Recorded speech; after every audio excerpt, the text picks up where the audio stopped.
Harlan David Sanders का जन्म 9 सितंबर 1890 को एक 4 रूम वाले घर में हुआ था, जो हेनरीविल, इंडियाना से लगभग 5 किलोमीटर ईस्ट में था। वो अपने माँ बाप विल्बर डेविड और मार्गरेट एन सैंडर्स के 3 बच्चों में से सबसे बड़े थे। उनकी माँ आयरिश और डच डिसेल की थी।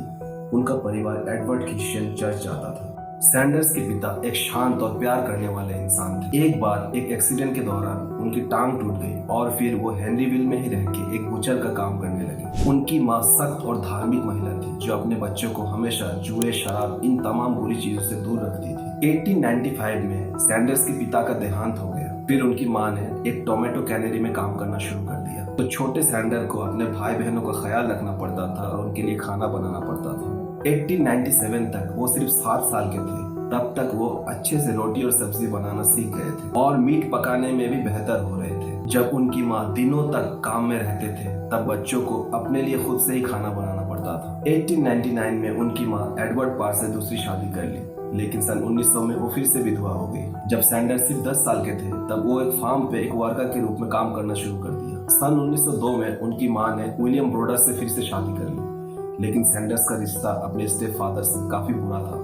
1903 में जब सैंडर्स सिर्फ 12 साल के हुए, तब वो अपना स्कूल छोड़ दिया और वही एक नजदीकी फार्म पे काम करने चले गए। महज 13 साल की उम्र में ही सैंडर्स ने अपना घर छोड़ दिया और इंडियाना पोलिस में घोड़े गाड़ियों का पेंट करने का काम चालू कर दिया। जब वो सिर्फ 14 साल के हुए, तो वो साउथ इंडियाना में शिफ्ट हो गए और एक फार्म वर्कर के रूप में काम करना शुरू कर दिया। सन 1906 में सैंडर्स अपने माँ के परमिशन से अपने एक अंकल के साथ न्यू एल्बानी, इंडियाना में शिफ्ट हो गए।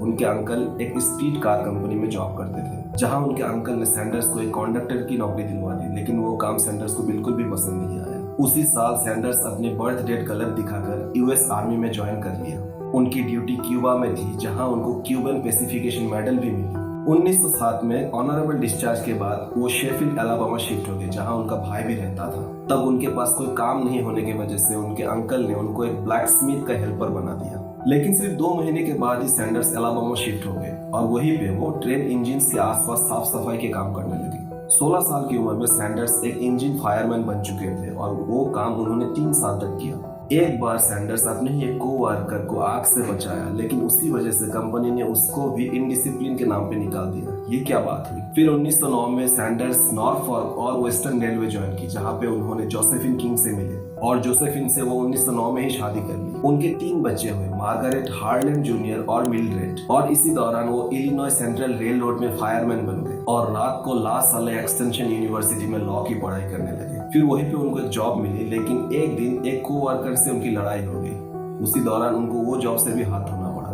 उसके बाद वो rock island rail road join की, लेकिन उसका मैरिड लाइफ अच्छा नहीं चल रहा था, तो जोसेफिन अपने बच्चों के साथ अपने माँ बाप के घर चली गई। फिर सैंडर्स ने लिटिल रॉक में लॉ की प्रैक्टिस शुरू की, जो अगले 3 साल तक चली। लेकिन कोर्ट रूम के अंदर ही एक दिन सैंडर्स का अपने ही क्लाइंट के साथ जबरदस्त लड़ाई हो गई, जो कि उनकी रेपुटेशन के लिए बहुत बुरा साबित हुआ।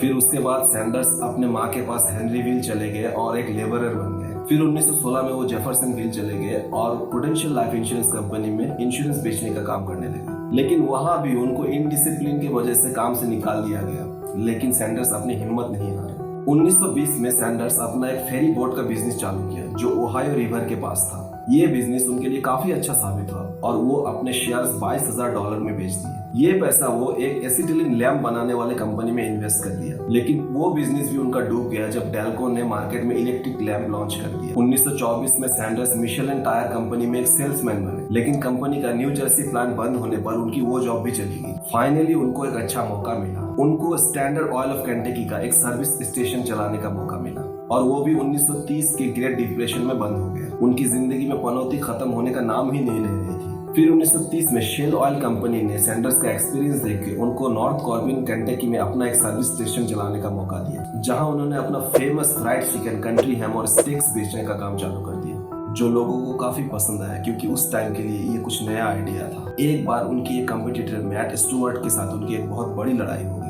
मैट ने सैंडर्स के रेस्टोरेंट का साइन हटा दिया था, जिस वजह से उनके बीच एक बहुत बड़ी गन फाइट हो गई और उसी गन फाइट में शेल कंपनी का एक एम्प्लॉय की जान चली गई और मैट के ऊपर मर्डर का केस लग गया, जिसकी वजह से सैंडर्स की कंपटीशन ही खत्म हो गई। 1935 में केंटकी गवर्नर रूबी लैफॉन ने सैंडर्स को कॉलोनल का टाइटल दिया और धीरे धीरे उनकी पॉपुलैरिटी बढ़ने लगी। फूड क्रिटिक डुकेन हाइंस ने भी उनके रेस्टोरेंट की काफी तारीफ की। जो कि उनके बिजनेस के लिए काफी बड़ा बूस्ट था। लेकिन अभी पनौती खत्म कहाँ हुई थी, इसी बीच सैंडर्स ने अपना एक मोटेल भी खोल लिया। लेकिन 1939 में एक आग ने सैंडर्स का 140 सीट का पूरा रेस्टोरेंट जला के खत्म कर दिया। सैंडर्स ने प्रेशर फ्रायर यूज करके चिकन फ्राई करने का अपना एक सीक्रेट मेथड डेवलप कर लिया था, जो आज भी KFC का बेस है।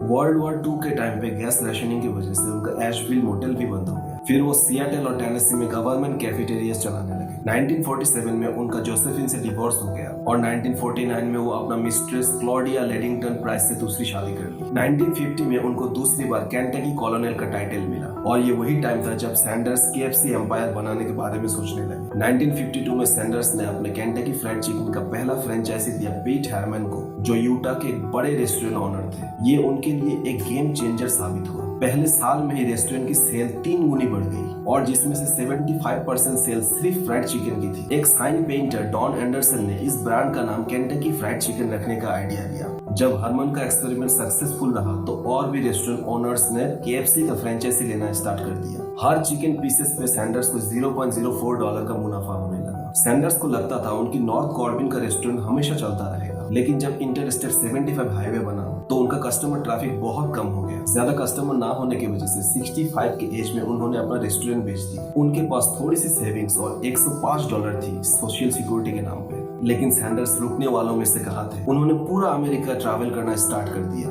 नए नए रेस्टोरेंट्स ढूंढे और वहाँ पे लोगों को अपना फेमस फ्राइड चिकन का रेसिपी बना के खिलाने लगे।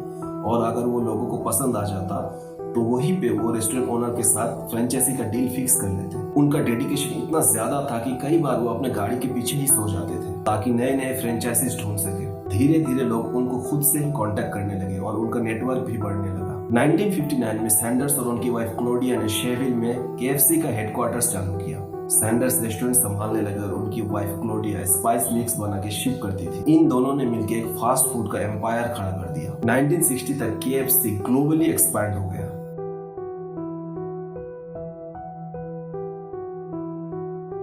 पहले कनाडा, UK, ऑस्ट्रेलिया, फिर जमाइका में भी आउटलेट्स खुलने लगे। KFC पहली फास्ट फूड कंपनी में से एक थी जो ग्लोबली पॉपुलर हुई थी। 1962 में सैंडर्स ने अपना प्रेशर फ्राइंग का मेथड पेटेंट करवा लिया और अगले ही साल उन्होंने अपना famous tagline it's finger licking good trademark करवा लिया। सैंडर्स ने 65 की एज में जाके एक एम्पायर खड़ा किया था। ये एक रियल लाइफ इंस्पिरेशन है जो बताता है कि एज सिर्फ एक नंबर है, अगर पैशन और डेडिकेशन हो तो कुछ भी पॉसिबल है। KFC का 600 प्लस तक का एक्सपेंशन सैंडर्स के लिए बहुत ज्यादा ओवरवेलमिंग होने लगा। तो 1964 में 73 साल की उम्र में KFC को उन्होंने $2 मिलियन में बेच दिया। ये deal John Y Brown junior और जैक सी मेसी ने की थी। सैंडर्स बस एक सैलरीड ब्रांड एम्बेसडर बन के रह गए, लेकिन डील में कनाडा की बिजनेस शामिल नहीं थी। 1965 में सैंडर्स कनाडा शिफ्ट हो गए ताकि वो कनाडा के फ्रेंचाइजीज को मैनेज कर सके और वहाँ पे उन्होंने एक बंगलो खरीद लिया और 1980 तक रहे। KFC बेचने के बाद भी सैंडर्स कंपनी का फेस बने रहे और वो हर साल 2 लाख माइल्स ट्रैवल करते थे ब्रांड प्रमोशन करने के लिए।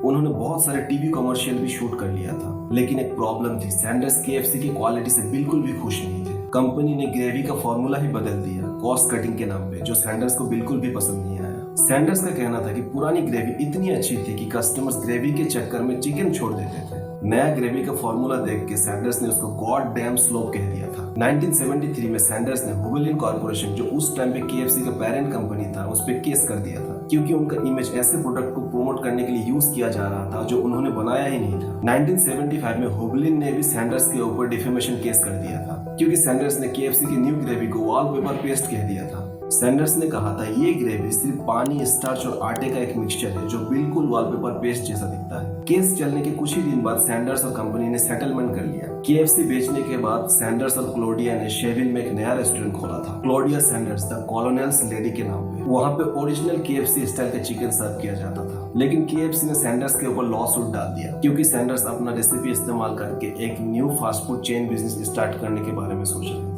सेटलमेंट के बाद सैंडर्स ने वो रेस्टोरेंट भी बेच दिया जो आज भी क्लोडिया सैंडर्स डिनर हाउस के नाम पे चल रहा है। ये KFC का एक authorized non fast food version है। जून 1980 में सैंडर्स को एक्यूट ल्यूकेमिया डिजीज डायग्नोस हुई। 90 साल की उम्र तक वो एक्टिव रहे और अपने व्हाइट सूट पहन कर ही पब्लिक इवेंट्स में जाते थे। दिसंबर 16, 1980 में न्यूमोनिया की वजह से लुइसविल में एक ज्यूइश हॉस्पिटल में उनका देहांत हो गया। केव हिल सेमेट्री लुइसविल में दफनाया गया। जब सैंडर्स की मौत हुई तब KFC 6000 आउटलेट के साथ 48 देशों में चल रहा था और सालाना $2 बिलियन की सेल हो रही थी। सैंडर्स ने 90 साल की उम्र तक काम किया और एक चिकन ब्रांड को एक एम्पायर में बदल दिया। उनकी ये कहानी आज भी लाखों लोगों को इंस्पायर करती है। अगर आपको हमारा काम पसंद आया तो प्लीज एक लाइक और कमेंट कीजिए और हमारे चैनल को सब्सक्राइब कीजिए। मिलते हैं अगले वीडियो में।